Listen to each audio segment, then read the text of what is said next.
Hello everyone, welcome to this presentation. My name is Giovanna and I'm going to talk about gift and talent students. There are several students with special needs who have often gone unnoticed in schools, and those are gift and talent students. But what are gift and talent students? There is no universal definition. Some professionals define giftedness as an intelligence status score greater than 130. Others define it based on school results. A gift is 2 or more grades above their age.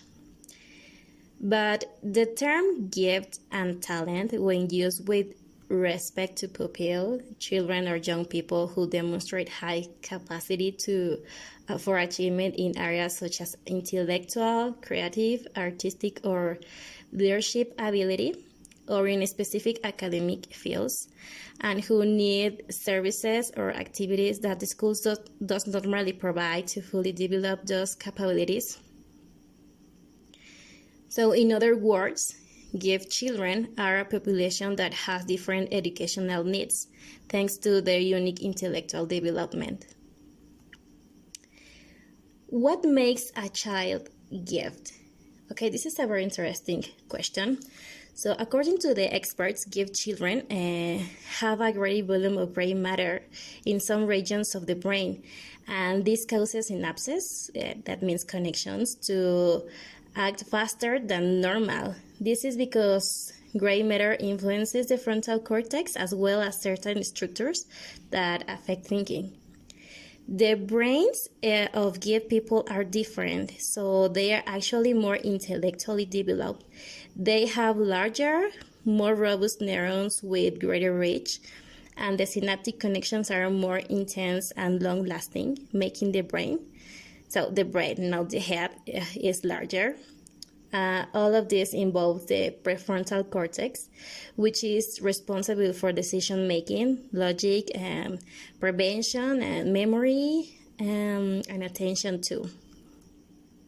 Some studies have shown that the brain memory systems of children with exceptional intellectual abilities are different sizes and connections than typically developing children.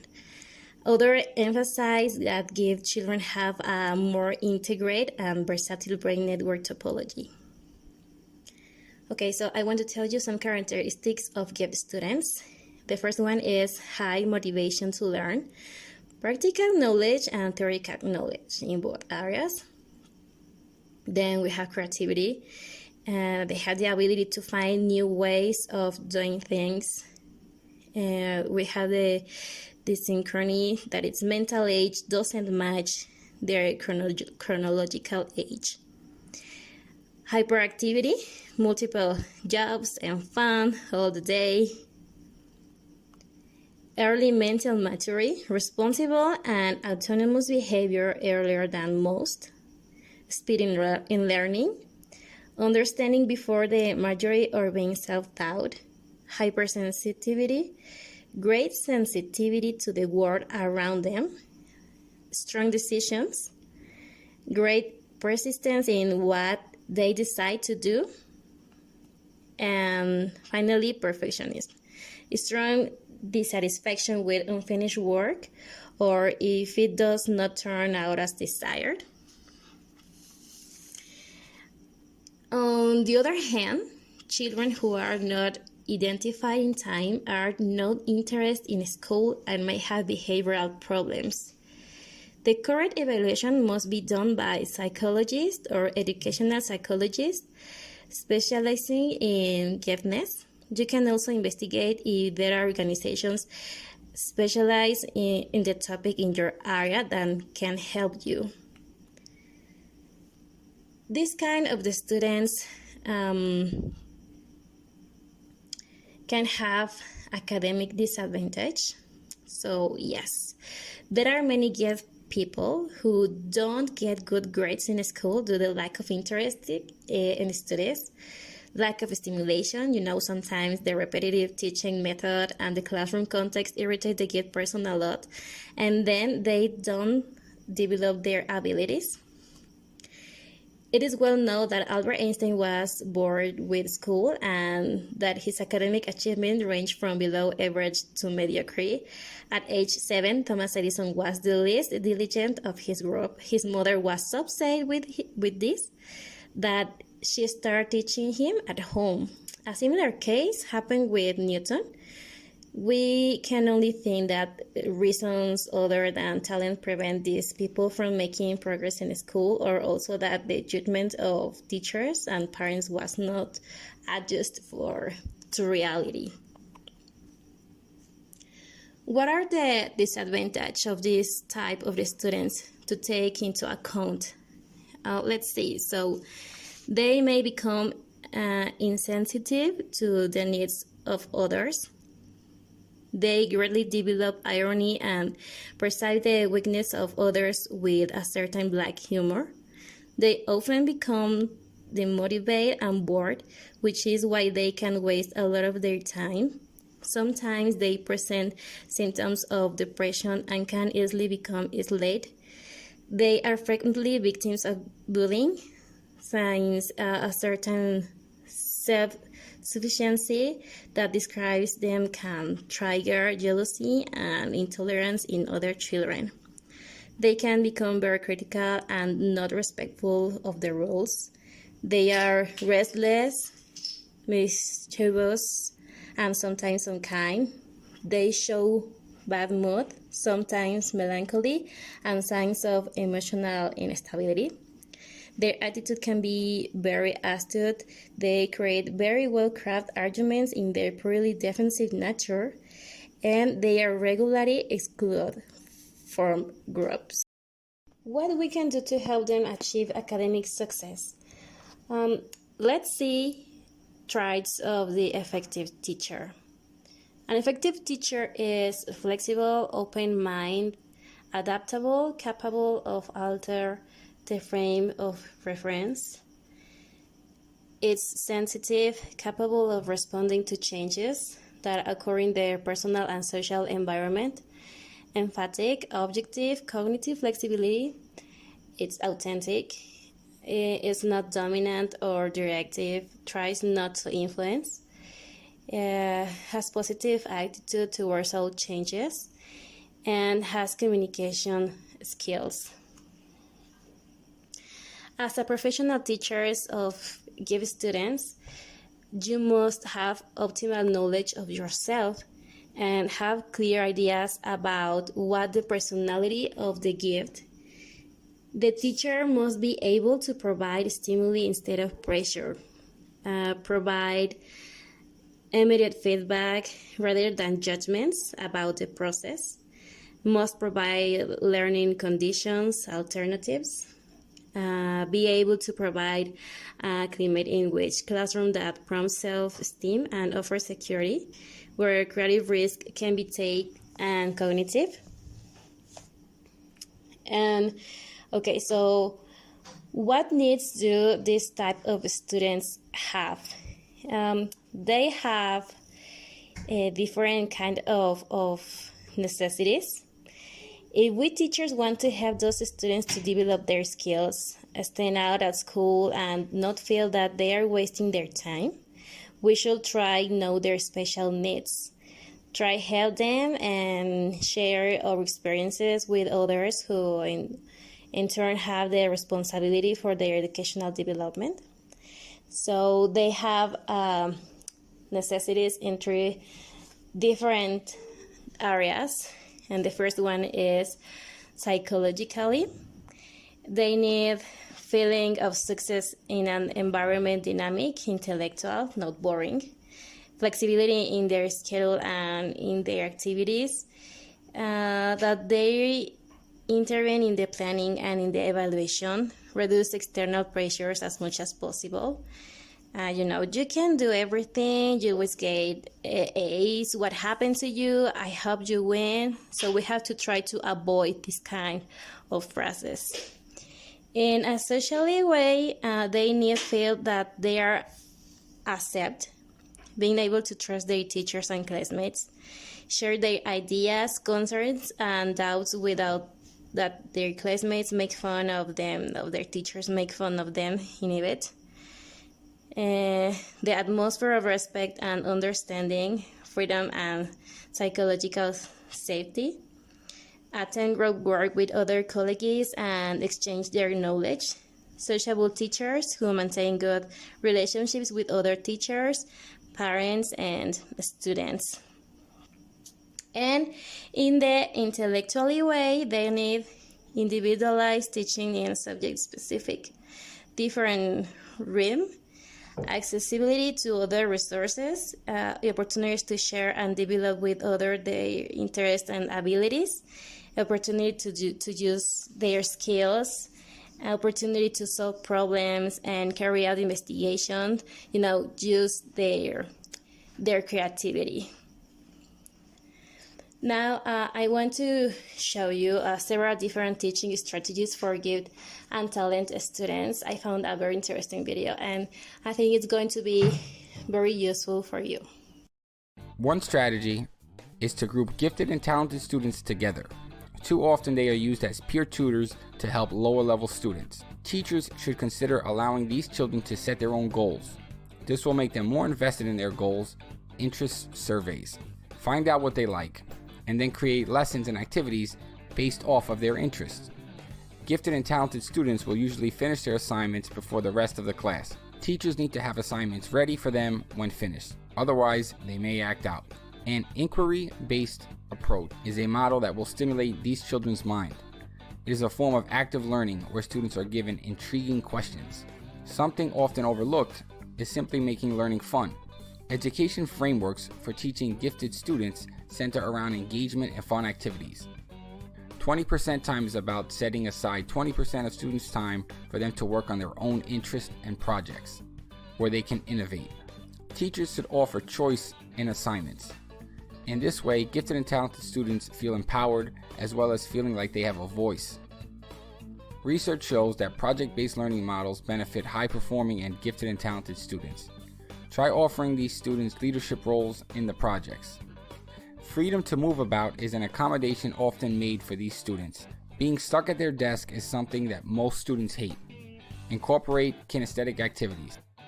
Many gifted students are excellent readers and enjoy reading.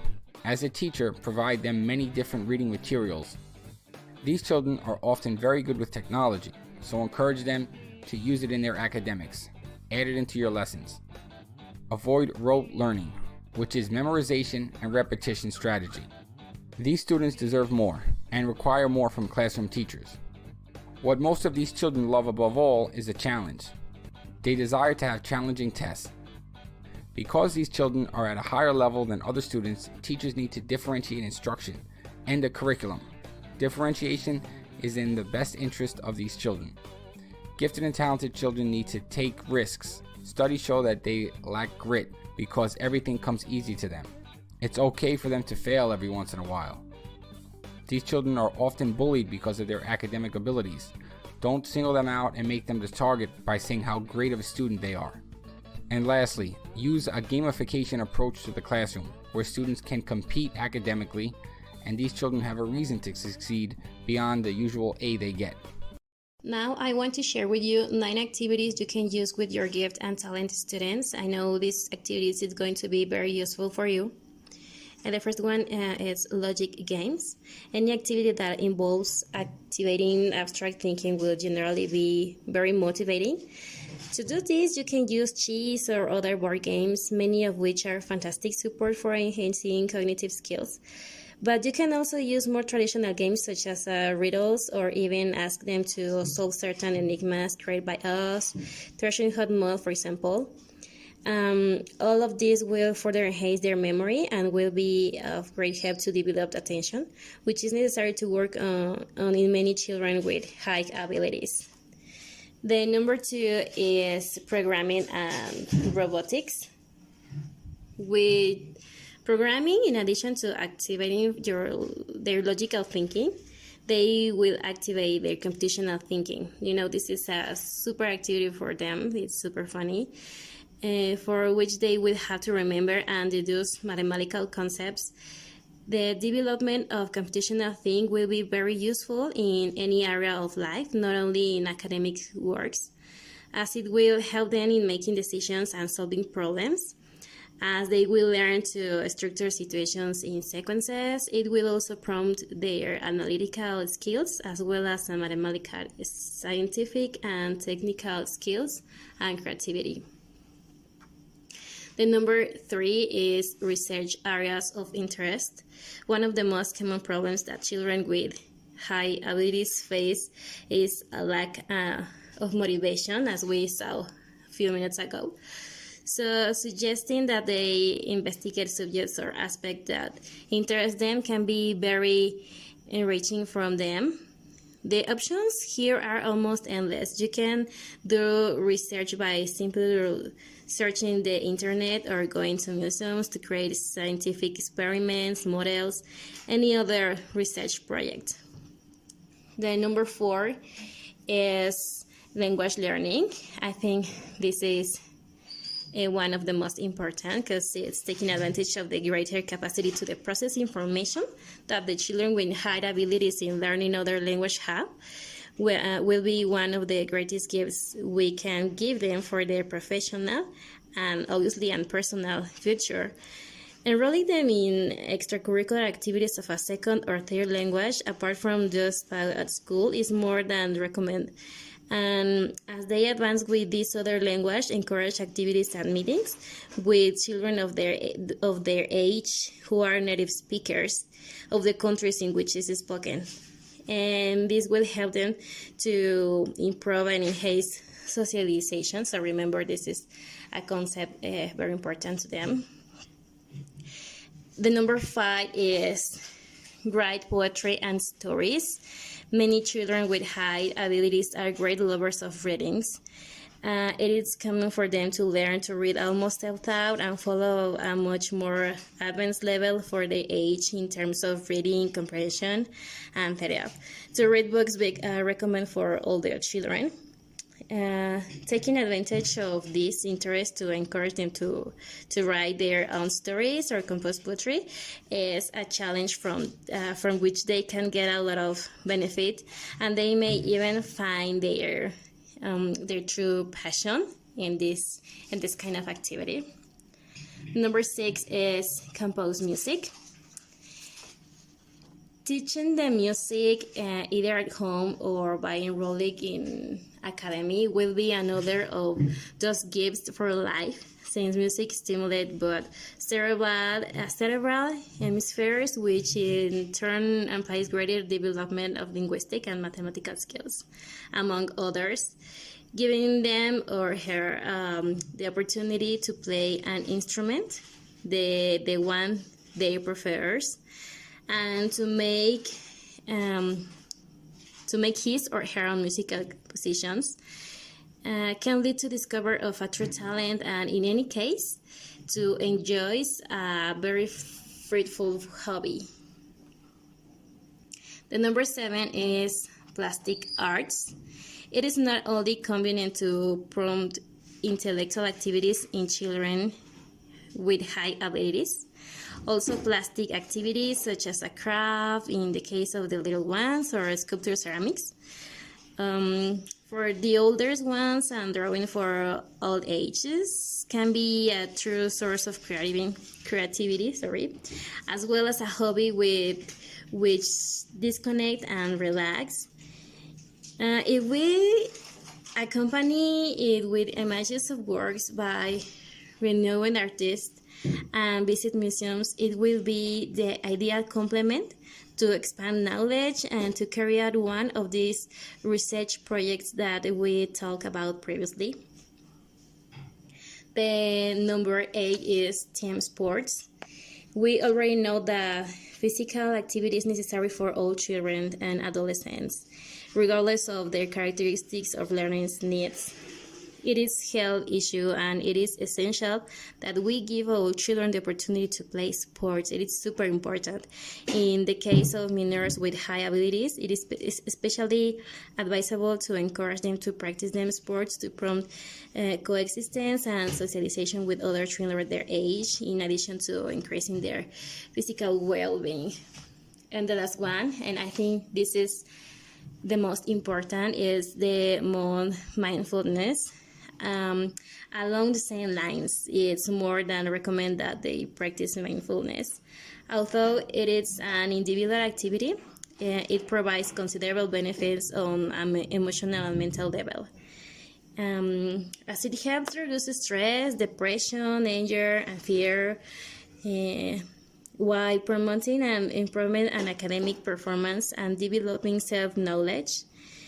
All of this usually leads to greater self-esteem, an aspect that needs to be worked on many occasions with children and adolescents with high abilities.